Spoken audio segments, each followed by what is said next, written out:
একটি রাত 1000 মাসের চাইতে গুরুত্বপূর্ণ। 1000 মাস ক্যালকুলেটর দিয়ে হিসাব করলে দেখা যায় যে 1000 মাসে 83 বছর 4 মাস হয়। তাহলে তার অর্থ কি এই যে একটানা 83 বছর 4 মাস ইবাদত করলে যে সওয়াব হবে, এই রাত্রে ইবাদত করলে সেই সওয়াব হবে। হতে পারে, এরকম হতে পারে, কিন্তু ব্যাখ্যাটা কি? ব্যাখ্যাটা হচ্ছে এই, আরবিতে আলফুন শব্দ দিয়ে 1000 বোঝানো হয় না।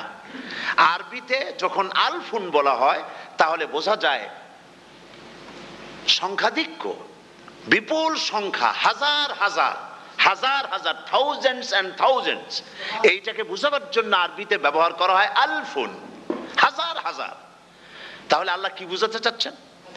আল্লাহ রাব্বুল আলামিন তিনি আয়াত দ্বারা বুঝাতে চান, এর ব্যাখ্যা হচ্ছে এই পৃথিবীর মানবতার কল্যাণের জন্য, এই পৃথিবীর মানুষের ভালাইয়ের জন্য, মঙ্গলের জন্য হাজার হাজার মাস ধরে এই পৃথিবীর মানুষের যে কল্যাণ হয় নাই, এই রমজান মোবারকে একটা রাত আছে যেই রাতে আল্লাহ রাব্বুল আলামিন মানবতার সেই কল্যাণ করেছেন।